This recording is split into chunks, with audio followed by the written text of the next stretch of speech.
tishlarimda oxirgi paytlarda juda ham sezgirlik ko'paydi. Aql tishlarim chiqib og'riq berishni boshladi. O'rtog'imni storiesida ko'rib so'radim, yaxshi doktormikan, og'ritmasmikan deb menga 100% tavsiya qildi. Shuning uchun keldim, o'zlari bilan gaplashdim. Haqiqatdan ham menda hech qanaqa og'riq bo'lmadi. Hammasidan xursandman. Hozircha tishlarimga plomba qildirdik. Yana bittasiga koronka qo'ydirishimiz kerak. 3 ta aql tishlarimni olib tashlaymiz. Oxirida esa oqartiramiz. Botir aka va Ahmadjon aka o'z ishlarining ustasi, xizmat sifati ham yuqori.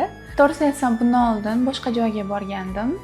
O'shanda plombamni, jag'tishimdagi plombamni noto'g'ri qo'yib qo'yishgan.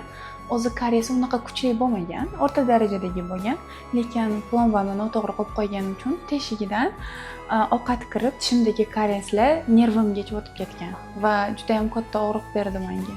Shundan keyin to'g'risini aytsam, stomatologga borgim ham kelmay qoldi, lekin o'rtog'im 100% tavsiya beraman, bor, ishonchli joy deganim uchun keldim va kutishlarimni oqladi. Muammolarimga ham yechim topildi.